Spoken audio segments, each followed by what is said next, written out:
Lights और चमकते हुए पेड़ों के अलावा क्रिसमस एक और चीज के लिए फेमस है, an old man in a red and white suit, Santa Claus. लेकिन क्या आपको पता है कि ये रेड एंड व्हाइट सूट इस त्योहार का नहीं बल्कि एक पब्लिसिटी कैंपेन का हिस्सा था।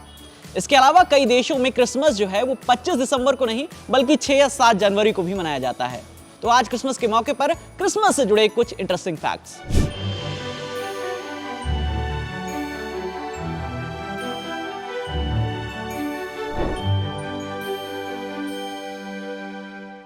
शुरुआत तारीख से ही करते हैं। दरअसल बाइबल में कहीं भी ईसा मसीह के जन्म की तारीख का जिक्र नहीं है। इतिहासकारों का मानना है कि उनका जन्म वसंत में हुआ था। रोम के एक चर्च में 360 ईस्वी के आसपास ईसा मसीह का पहली बार जन्मदिन मनाया गया। लंबी बहस और विचार विमर्श के बाद वेस्टर्न चर्च चौथी शताब्दी से 25 दिसंबर को क्रिसमस मनाने लगे। अमेरिका ने 1836 में क्रिसमस को कानूनी मान्यता दी और 25 दिसंबर को सार्वजनिक अवकाश घोषित कर दिया गया। कजाकिस्तान, रूस, यूक्रेन और मिस्र आज भी 25 दिसंबर को क्रिसमस नहीं मनाते।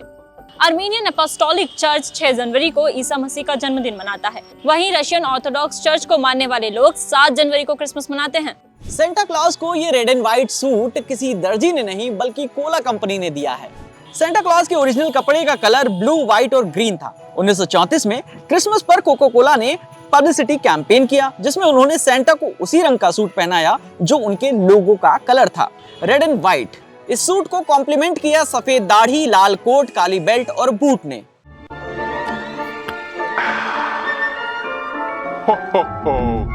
Merry Christmas. अब आप पूछेंगे कि असली सेंटा दिखते कैसे थे। 1500 साल पहले जन्मे सेंट निकोलस को असली सेंटा माना जाता है। सेंट निकोलस बचपन में ही अनाथ हो गए थे। इसके बाद उनकी आस्था यीशु में बढ़ी। वो अपनी पहचान छुपाकर बच्चों और जरूरतमंद लोगों को आधी रात को गिफ्ट बांटते थे।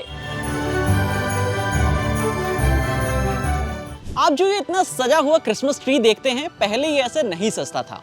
16वीं सदी में इसकी शुरुआत की थी समाज सुधारक मार्टिन लूथर ने। बर्फीले जंगल में एक चमकता पेड़ मार्टिन को बहुत पसंद आया। उन्होंने अपने घर पर वैसा ही एक पौधा लगाया। हर क्रिसमस पर वो इसे मोमबत्तियों और गुब्बारों से सजाते थे और इस तरह क्रिसमस ट्री सजाने की परंपरा शुरू हुई। कहा जाता है कि रुडोल्फ रेनडियर सेंटा की सवारी है, लेकिन इसकी रचना तो कलरिंग बुक की बिक्री बढ़ाने के लिए की गई थी। 1935 में अमेरिकी स्टोर मॉन्टगोमेरी वॉर्ड ने इसे रॉबर्ट लेविस से बनवाया था। रुडोल्फ एक काल्पनिक हिरण है। कहानी के मुताबिक रुडोल्फ अपने झुंड का सबसे कम उम्र का हिरण है। बर्थडे के बारे में जान लिया, कपड़ों के बारे में जान लिया और आप सेंटा के घर का एड्रेस भी जान लेते हैं। 1927 में फिनलैंड के मार्कस रोशियो नाम के रेडियो ब्रॉडकास्टर ने ऑन एयर ये दावा किया था कि रोवानियामी में सेंटा का घर मिला है। टूरिज्म में इसका फायदा उठाने के लिए सरकार ने इस इलाके को सेंटा क्लॉज लैंड घोषित कर दिया। यहाँ एक सेंटा गांव और उसका घर बना दिया। इसका एड्रेस है टेटिकोजा 1 96930 रोवानिमी, फिनलैंड। यहाँ 200 देशों के लाखों बच्चे हर साल चिट्ठियां भेजते हैं। कहा जाता है कि यहाँ एक आदमी अपनी वाइफ के साथ सेंटा बनकर रहता है। Jingle bells, jingle bells, jingle all the way.